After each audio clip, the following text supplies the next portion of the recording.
Bangladesh airlines একটি ফ্লাইটে বোমা রয়েছে এমন আতঙ্কে শাহজালাল আন্তর্জাতিক বিমানবন্দরে সতর্কতা জারি করা হয়েছে। বোমা আতঙ্কে যাত্রীদের নিরাপদে সরানো হয়েছে। তল্লাশি চলছে ফ্লাইটটিতে। বিস্তারিত জানাতে শাহজালাল আন্তর্জাতিক বিমানবন্দর থেকে যুক্ত হচ্ছেন নাইম আবির। আবির, উড়োজাহাজের তল্লাশি করে কি কোনো বোমা পাওয়া গেছে? যাত্রীদের ব্যাগেজ চেক করা কি শেষ হচ্ছে কিনা জানাবেন।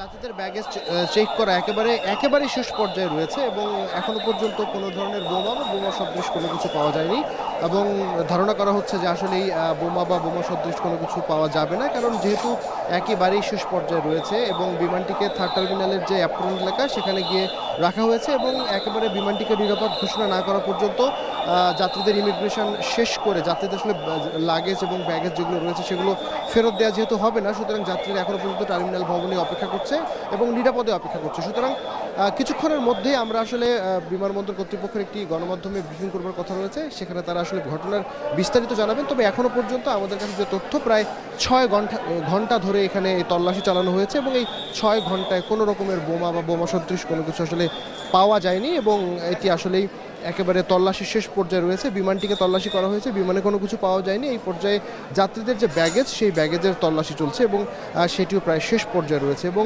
কিছুক্ষণের মধ্যেই বিমানটিকে নিরাপদ ঘোষণা করা হবে এবং ঘোষণা করবার পরেই যাত্রী যারা রয়েছেন এই বিমানে প্রায় 250 অর্থাৎ 254 জন যাত্রী এবং 13 জন ক্রু, তাদেরকে যে নিরাপদে রাখা হয়েছে তাদেরকেও আসলে টার্মিনাল থেকে বের করা হবে এবং যাত্রীরা যখন বের হবে আমরা ঠিক সেখানটায় আছি, অ্যারাইভালে রয়েছি।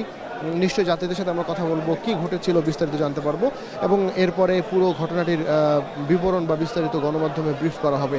সার্বিকভাবে যদি বলি যে 9:20 এই বিমানটি ল্যান্ড করেছে শাহজালাল আন্তর্জাতিক বিমানবন্দরে এবং তারপর থেকে অর্থাৎ সকাল 6টা থেকে কিন্তু এই পুরো যে তল্লাশির প্রক্রিয়া এবং প্রস্তুতি সব কিছু নেওয়া হয়েছিল। অর্থাৎ বলতে পারি যে উৎকণ্ঠার একটা সময়ে কাটছে শাহজালাল বিমানবন্দরে। এই মুহূর্তে আমরা যখন এখানে এসেছি, অনেক স্বজনরাও কিন্তু এই খবর শুনে তারা চলে এসেছেন, এখানে অপেক্ষা করছেন, অর্থাৎ শাহজালাল বিমানবন্দরের অ্যারাইভালে যেখানে অপেক্ষা করছেন, যেখান থেকে তাদের স্বজনরা বের হবে। সুতরাং বুঝতে পারছেন যে 6 থেকে 7 ঘন্টা পর্যন্ত একটা উৎকণ্ঠাময় পরিস্থিতি এখানে বিরাজ করছে। তবে স্বস্তির যেটি খবর সেটি হলো এখনো পর্যন্ত কোনো রকমের বোমা বা বোমা সদৃশ কোনো কিছু উদ্ধার করা যায়নি বা পাওয়া যায়নি। সুতরাং কিছুক্ষণের মধ্যে বিমানটিকে নিরাপদ ঘোষণা করা হবে এবং একই সাথে যাত্রীদেরকে আসলে এখান থেকে বের করা হবে এবং সেটি অফিসিয়ালি বিমানবন্দর কর্তৃপক্ষ আমাদেরকে জানাবেন।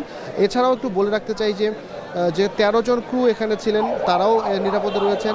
254 জন যে যাত্রী তারাও এখানে নিরাপদে রয়েছে। তো আপাতত এই ছিল আমার কাছে সবশেষ খবর। পরবর্তীতে আরও যদি কোনো খবর থাকে নিশ্চয়ই আপনার মাধ্যমে দর্শকদের জানানোর চেষ্টা করবো। তো আমি শাহজালাল বিমানবন্দর থেকে সবশেষ।